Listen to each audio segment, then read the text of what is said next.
Corona కొత్త variant వ్యాపిస్తోందనే వార్తలపై Nizamabad జిల్లా ప్రభుత్వ ఆసుపత్రి సూపరింటెండెంట్ ప్రతిమారాజును స్టూడియో 18 న్యూస్ సంప్రదించింది. నిజామాబాద్ ప్రభుత్వ ఆసుపత్రిలో కొత్తగా ఏమైనా కేసులు నమోదు అయ్యాయా? ప్రభుత్వ ఆసుపత్రికి వస్తున్న రోగులకు కరోనాకు సంబంధించిన టెస్టులు ఏమైనా చేస్తున్నారా? కరోనా కొత్త వేరియంట్ నియంత్రణకు ప్రభుత్వం నుంచి ఏదైనా ఆదేశాలు అందుకున్నారా? గతంలో ప్రభుత్వం ఇచ్చిన కరోనా వ్యాక్సిన్ డోసులు తీసుకోని వారికి ఇప్పుడు అందిస్తారా అనే అంశాలకు సంబంధించిన సూపరింటెండెంట్ ప్రతిమారాజ్తో ముఖాముఖి ఉంటాయి కాబట్టి అవుట్ పేషెంట్స్ ఇన్ పేషెంట్స్ మనకేమన్నా సస్పిషన్ వచ్చినప్పుడు డెఫినెట్లీ పేషెంట్ చెప్పకపోయినా కానీ we will try to do it. టెస్ట్లు అయితే చేస్తాము. ఆ రెగ్యులర్ టెస్టింగ్ ప్రోటోకాల్ ఇంతకుముందు కోవిడ్ ఆగిపోయినా కానీ రొటీన్గా సంవత్సరం నుంచి చేస్తూనే ఉన్నాము. కానీ ఇప్పటివరకు అయితే మన దగ్గర ఇప్పుడు ఐడెంటిఫై అయితే అవ్వలేదు. ఒకవేళ పాజిటివ్ వచ్చింది అంటే డెఫినెట్గా మేము చెప్తాము, గవర్నమెంట్కి ఇంటిమేట్ చేస్తాము. అండ్ దానికి కావాల్సిన చర్యలు ముందస్తుగానైతే మేము రెడీగానే ఉన్నాం. ఆల్మోస్ట్ గత 3 వేవ్స్లో మీ అందరికీ తెలుసు Nizamabad general hospital Covid services రాష్ట్రంలోనే పేరెన్నికగా బాగా ఇచ్చింది. సో ఇప్పుడు కూడా మా డాక్టర్స్ అండ్ స్టాఫ్ అందరూ ట్రైన్డ్గానే ఉన్నారు.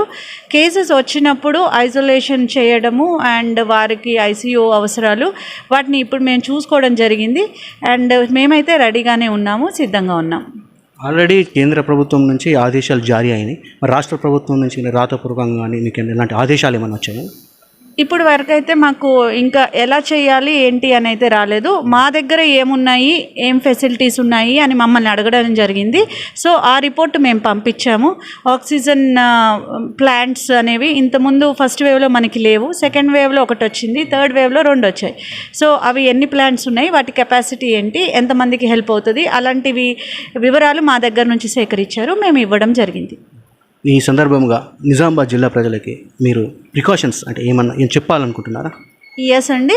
సో ఈ JN.1 వేరియంట్ అనేది ఇప్పుడు ఐడెంటిఫై అయింది. ఇది అమెరికాలో సెప్టెంబర్లో ఐడెంటిఫై అయింది. మన దగ్గరికి రావడానికి 3 నెలలు టైం అయితే పట్టింది. ఇప్పుడు మనం డిసెంబర్ నెలలో కేరళలో చూస్తున్నాము అండ్ తెలంగాణలో కూడా కొన్ని కేసెస్ నమోదవ్వడం చూస్తున్నాము.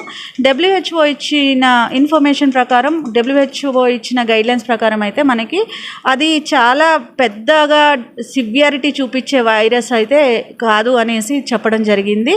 ఆ వేరియంట్ కాదు అని చెప్పి, ఇట్స్ వేరియంట్ ఆఫ్ లో ఇంట్రెస్ట్, అంటే మైల్డ్గానే కాజ్ చేస్తుంది అని WHO చెప్పింది. అట్లనే మనం ఎవరైతే వ్యాక్సిన్ తీసుకొని ఉన్నారో వారికి సీరియస్గా అంత సివియర్గా ఇన్ఫెక్షన్ రాకపోవచ్చు అని కూడా WHO చెప్పడం జరిగింది. సో వ్యాక్సిన్ తీసుకున్నాం కాబట్టి మనందరం ధైర్యంగానే ఉండొచ్చు. అట్లా అని చెప్పి ఆందోళన పడాల్సిన అవసరం లేదు, కానీ జాగ్రత్తలు అయితే తీసుకోవాలి.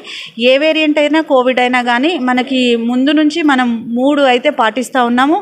వ్యక్తిగత శుభ్రత, చేతులు శుభ్రపరచుకోవడము, మాస్కులు పెట్టుకోవడము గుంపుల్లోకి వెళ్ళినప్పుడు, అండ్ ఏదన్నా ఇన్ఫెక్షన్ వచ్చినప్పుడు, సస్పిషన్ వచ్చినప్పుడు టెస్టులు చేయించుకోవడం.